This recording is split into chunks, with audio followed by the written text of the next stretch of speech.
My son's wife said, "The lake house is wasted on one person."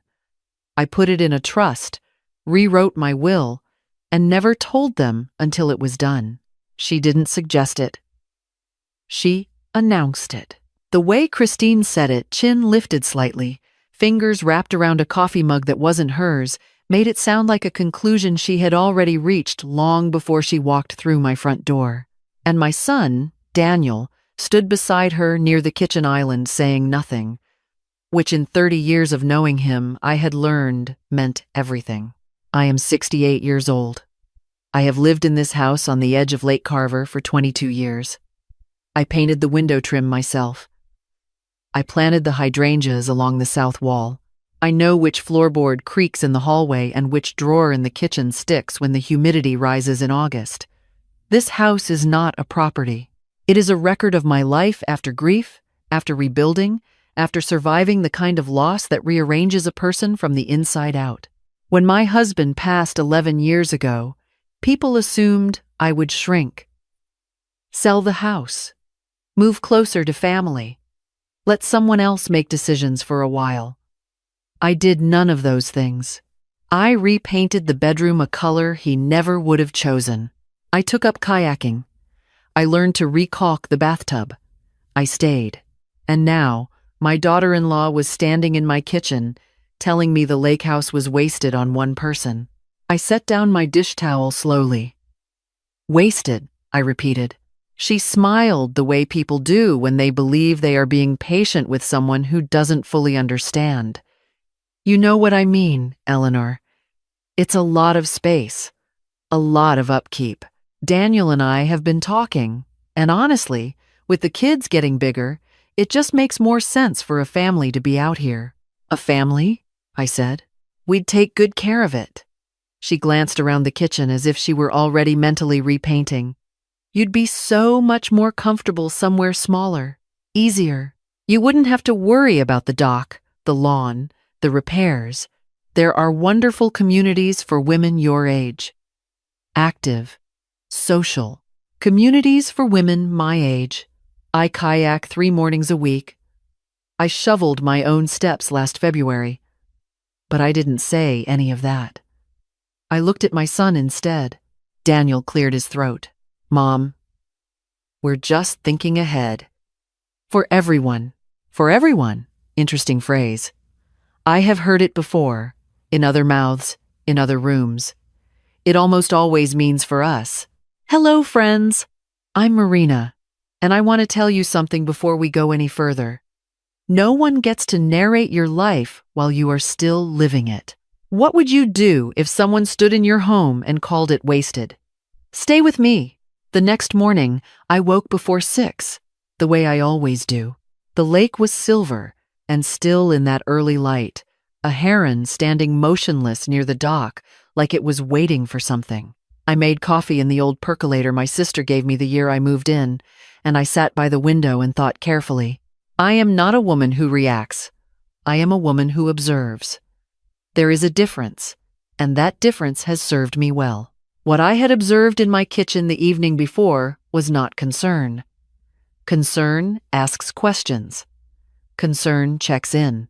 Concern doesn't arrive with conclusions pre-formed and language already rehearsed. What I observed was strategy dressed in the clothes of worry. Christine had not said, "We are worried about you, Eleanor." She had said the house was wasted. Those are not the same sentence. One is about me, the other is about the house. That distinction matters. 3 days passed before they came back. No call ahead. Just the sound of tires on the gravel drive and the particular way Christine's car door closed, firm, deliberate. I watched from the upstairs window for a moment before going down. She had brought a folder. Not tucked under her arm the way you carry something casually. Held flat in 2 hands. Like something official. We did a little research, she said brightly, setting it on my kitchen table as if I had invited her to do so. There's a beautiful, continuing care community about 40 minutes from us. Independent living to start. You'd have your own apartment. A lake view, actually. And if anything ever, nothing has happened. I said. Of course not. She opened the folder. Practical. The words sat between us like a stone. Daniel leaned against the counter. He had a look I recognized from his childhood, the look he wore when he wanted something but was letting someone else do the asking. He had always been better at wanting than at saying so directly. The kids would love it out here, he said finally. Room to grow. The water. It's the kind of place they'll remember their whole lives. I remember it my whole life too, I said. I live here. Christine smiled softly. For now. I looked at her then. Really looked. She was not cruel. That is what made her dangerous. Cruel people announce themselves. Christine believed she was being reasonable. She had probably told herself this was kindness, that moving me out, installing her family in, repurposing my life, that all of it was simply sensible. The most insidious plans always are. I'll think about it, I said. She nodded, satisfied. She left the folder on my table. After they drove away, I sat down and opened it. Inside was a printed brochure from a place called Maplewood Shores. Private apartments, wellness programs, a dining hall that looked like a hotel lobby, a monthly cost printed in small font at the bottom that I noted carefully. There was also a second sheet, a property assessment, my address at the top, a rough estimate of the lake house's current market value. They had already had it assessed. I closed the folder. I did not throw it away. I placed it in my desk drawer and opened my laptop instead. I did not search for assisted living alternatives. I searched for estate attorneys. The one I found was named Patricia Weller. Her office was in a town 40 minutes north, small practice, no flashy website, just a list of specialties that included trust formation, elder law, and asset protection. I called the next morning. She picked up herself. That told me something. When I explained the situation, the folder, the assessment, the phrase wasted on one person, she was quiet for a moment. Then she said, Has anything been signed? Nothing. Has anyone suggested a cognitive evaluation? Not yet. Not yet, she repeated. And there was understanding in her voice that I appreciated. Mrs. Calloway, I'd like you to come in as soon as you can. I drove to her office on a Wednesday. It smelled of old books and wood smoke, a small space with tall windows and a rubber plant in the corner that had clearly been there for years. Patricia Weller was in her late 50s, direct in the way of someone who has spent decades watching people lose things they didn't have to lose. She listened without interrupting. When I finished, she folded her hands on the desk. You are not at risk in the legal sense, she said plainly. Nothing they are doing is illegal at this point, but the pattern is recognizable. An unsolicited property assessment, residential alternatives presented as care rather than preference, language that implies declining competence. It is a framework. They are building towards something. Conservatorship, I said. She nodded once. Possibly. Or simply prolonged pressure until you agree. Either way, the asset is what they are positioned around. What are my options? She outlined them carefully. A revocable trust I could control entirely, but that could be challenged if capacity was ever questioned. A more protective, irrevocable trust structure. And then she mentioned something I had not considered. You could also amend your will now, she said, before any motion is filed, before any evaluation is requested. What you do with your estate is entirely your choice. And a clearly documented, legally witnessed decision made now is very difficult to contest later. What would contesting look like? I asked. They would need to prove incapacity at the time of signing. With no medical record of any concern, no evaluation, and a clean history of managing your own affairs, that would be extremely difficult. She paused. The other option that some clients in your situation choose is to move the asset before any petition can be initiated. Sell, I said, or transfer into a trust with a named beneficiary that is not your son. She let that sentence settle. A charity, for instance. or a combination part charitable trust, part living allowance for yourself. The house remains. You remain. But the inheritance disappears. Disappears. I thought about Christine's folder. The market value printed in small font. Let's talk about the trust, I said. I did not tell Daniel. I did not tell Christine. I drove home that afternoon and made my regular Thursday call to my friend Ruth and said nothing about any of it. Ruth asked if I'd seen the herons had come back to the eastern cove. I told her there were 3 of them now. Silence, as Patricia had told me, was its own strategy. The following Sunday, Daniel called. He sounded careful, measured. Mom, I wanted to check in. Have you had time to look at the Maplewood Shores information? I looked at it, I said. What did you think? I think it's a nice brochure. A pause. Christine thought maybe the 3 of us could take a tour, just to see it. No pressure. No pressure. People who have no intention of pressure rarely feel the need to say so. I'm not ready to tour anything, I said. Another pause. Longer.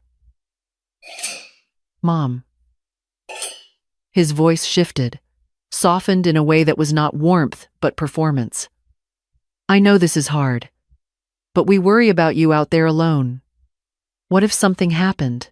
Something like what? The dock. The winter weather. You're not. He stopped himself. I'm not what, Daniel? You're not young, he said finally. 68. I run 4 miles 3 times a week. I have not missed a medical appointment in 11 years, but 68 in his mouth was a diagnosis. I'll let you know if I need anything, I said, and ended the call. That evening I took my kayak out. The lake was glass, the light going orange and low across the water. I paddled out to the center and sat there for a while, just drifting. The house from out here looked the same as it always had.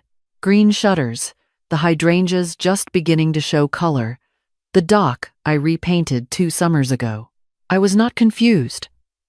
I was not fragile. I was not wasted. I paddled back in and went inside and called Patricia Weller and told her I was ready to move forward. Christine appeared the following Thursday alone. Daniel was working, she said. She had stopped by, just to visit, just to talk.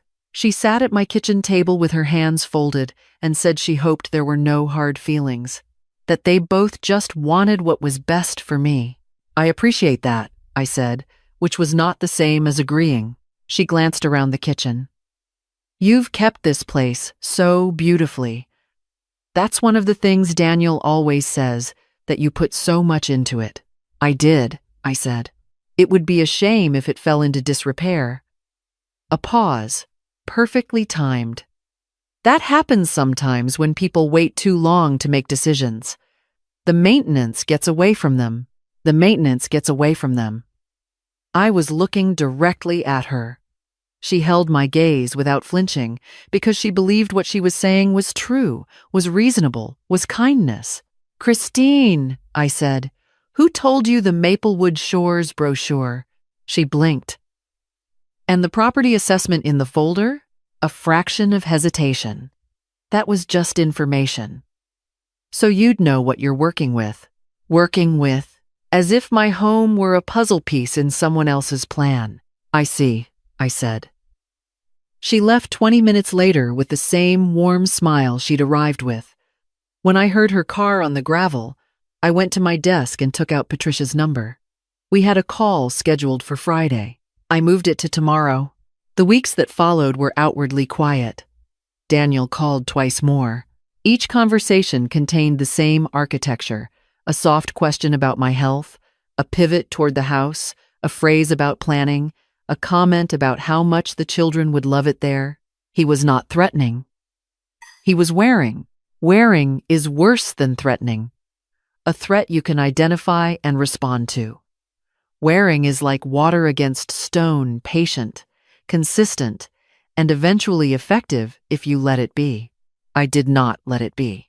On a Tuesday morning in late April, I drove back to Patricia's office and signed a series of documents, an irrevocable trust, a revised will, A charitable remainder trust naming a land conservation organization as beneficiary of 70% of the property's value upon my death, with a life estate guaranteeing my right to live on the property until I chose otherwise or passed. Patricia walked me through each page. She did not rush. She did not dramatize. She answered every question fully. At the end, she said, "You understand that once this is executed, it's very difficult to contest." "That's exactly why I'm doing it," I said. She gave a small nod. "You're protecting yourself." "I'm protecting myself." I drove home along the lake road with the windows down. The air smelled like pine and new grass and cold water. I felt something I had not felt in months.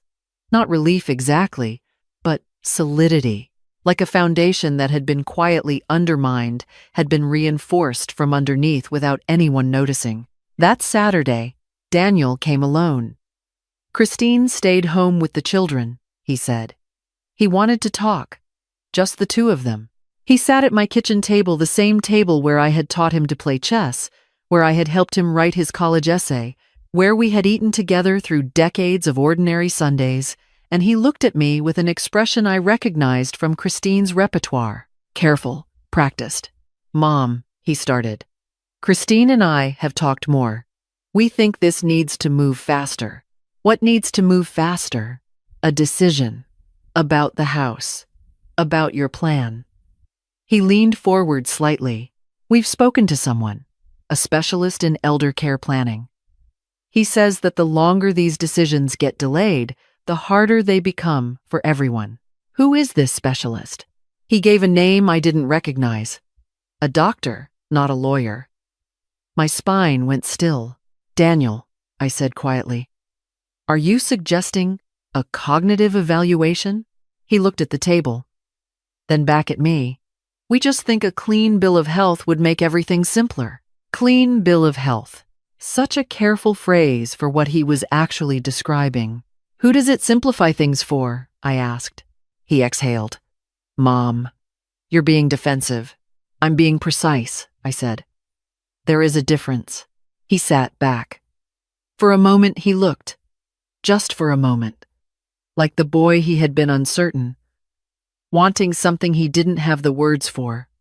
Waiting for me to make it easier. I felt the old pull of that. The maternal instinct to soften, to smooth, to give. I didn't. "I'm not seeing a specialist you arrange," I said. "If I have concerns about my health, I'll discuss them with my own physician, whom I've seen consistently for 12 years. His jaw tightened. "You're making this harder than it needs to be." "Then perhaps you should make different choices," I replied. He left without staying for dinner. The house felt very quiet after his car disappeared down the drive. I stood at the kitchen window watching the lake until the light changed. The next morning, Christine called. Her voice had dropped the warmth. What remained was businesslike, precise. "Eleanor, I want to be direct with you. Daniel has consulted an attorney as well. If you continue to resist planning, we may need to explore a formal capacity evaluation through the courts. We don't want to do that, but we'll do what's necessary to protect the children's interests." The children's interests. 2 grandchildren I adored, and who had nothing to do with any of this. "Christine," I said, "let me be direct as well. I have already met with my own attorney. I have already made arrangements for this property. Those arrangements are now legally executed and documented. If you pursue a capacity evaluation, you will find a woman who is cognitively clear, medically sound, and who made well-witnessed legal decisions weeks ago while under no pressure and in full understanding of their implications." Silence on the line. "What arrangements?" she said. "The kind that are no longer relevant to your plans," I replied. Her voice sharpened. "What does that mean?" "It means," I said quietly, "that the asset you are positioned around is no longer available in the way you have been assuming. You can't." She stopped. "You didn't sell it." "I didn't sell it." "Then what did you do?" "I protected it," I said. From the right people, for the right reasons. The pause that followed was long. I heard her breath, sharp and controlled. "You need to tell us what you've done," she said finally. "I don't need to tell you anything," I answered. "That is rather the point." I ended the call. I put the phone face down on the counter and stood in my kitchen with the morning light coming through the windows the way it has for 22 years. The lake was visible through the glass, still and enormous, and entirely indifferent to all of it. They arrived the next afternoon. Both of them. Daniel's face was a complicated country anger and something beneath it that looked, I thought, like shame. Christine had the focused stillness of someone gathering themselves. She spoke first. "You have to tell us what you've done with the property." "I don't, actually." Daniel stepped forward. "Mom, please, I'm listening," I said. And I was. I wanted to hear what came next. "We can contest any recent legal action," Christine said. "If you made decisions while under stress, while being influenced by someone, by my attorney, you mean who I hired and paid and met with of my own choosing? Undue influence is a legal standard," she said tightly, "as is documented mental competence and the absence of any capacity finding," I replied, "which you have no grounds to initiate because there is no diagnosis, no physician's concern, no history of impairment. There is only a 68-year-old woman who made legal decisions about her own estate. Correctly, clearly. And before you filed a single document," Daniel sat down heavily at the kitchen table. He put his hands flat on the surface, and for a long moment he didn't say anything. When he looked up, something had shifted in him. Not defeat. Something more complicated. "You knew," he said quietly. "You knew what we were planning." "I observed," I said, and I responded accordingly. "We were trying to plan for the future," he said. "Whose future?" I asked. Not accusatory, genuinely. He didn't answer, because the answer was honest, and honest answers were not what this conversation had been built on. Christine's posture had changed. The precision was still there, but something underneath it had given way. "The children love this place," she said. "I know that," I replied. "So do I, and they will continue to have access to it as long as I am here and I choose to welcome them." "And your will?" she asked. "My will is my own," I said. She looked around the kitchen. The hydrangeas were visible through the window. The dock, the lake, the light. I watched her see it, really see it as a place that was no longer available in the way she had imagined. Daniel was still looking at the table. "We overstepped," he said finally. It came out quietly, like something he had been holding at distance and was now setting down. I looked at my son. I thought about who he had been before Christine's folder, before the property assessment, before the phrase wasted on one person. I thought about the boy at this kitchen table, the man at the dock with his children the summer before last, teaching his daughter to fish. People are not only the worst things they do, but the worst things they do must have consequences. "Yes," I said. "You did." Nothing was resolved that afternoon. They drove away in the same car they had arrived in, but the architecture of the visit was entirely different from the ones before it. There were no folders, no mentions of specialists, no language about decline or capacity, or what's best for everyone. There was only the acknowledgement of a strategy that had failed, because the person it targeted had been paying closer attention than they realized. Patricia called 2 days later to confirm everything was in final order. "Clean," she said. "Documented, witnessed, time-stamped before any legal action had been initiated or any evaluation requested. The trust was in place. The will was current." "What happens now?" I asked. "Now," she said. "You live in your house." I thanked her. After we hung up, I put on my jacket and walked down to the dock.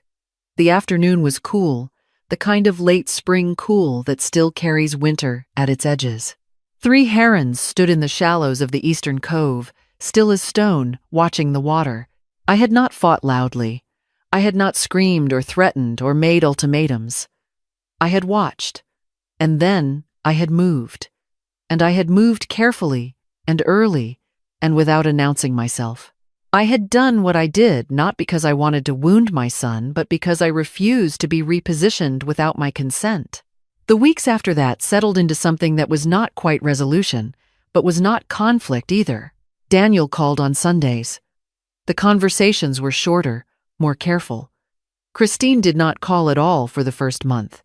Then, one afternoon, she texted, a photo, my granddaughter holding a fish she had caught at a neighbor's pond. No caption. I wrote back, she looks like a natural. She looks like a natural. 3 dots appeared. Then, she asked if she could come see the lake this summer. Of course, I replied. She is always welcome. That was all. No mention of plans, or assessments, or wasted space. The photo was enough for now. The door was open, but I held the key. Friends, have you ever had to protect yourself from the people closest to you? It is a particular kind of quiet, not dramatic, not triumphant, just necessary. I am still here, in my house, on the lake, in my hydrangeas, in my kayak, at 6 in the morning when the water is silver and the herons have not moved yet. No one is measuring my property. No one is scheduling my decline. At 68, I did not fight in a courtroom. I did not beg for understanding. I simply paid attention, found the right person, signed the right papers, and allowed the strategy built against me to collapse under its own assumptions. Because the assumption was that I wouldn't notice, that I would be flattered by the concern, softened by the language of family, and moved by the idea that letting go of my home was somehow progress. They were wrong. And I made sure of it quietly, legally, and completely.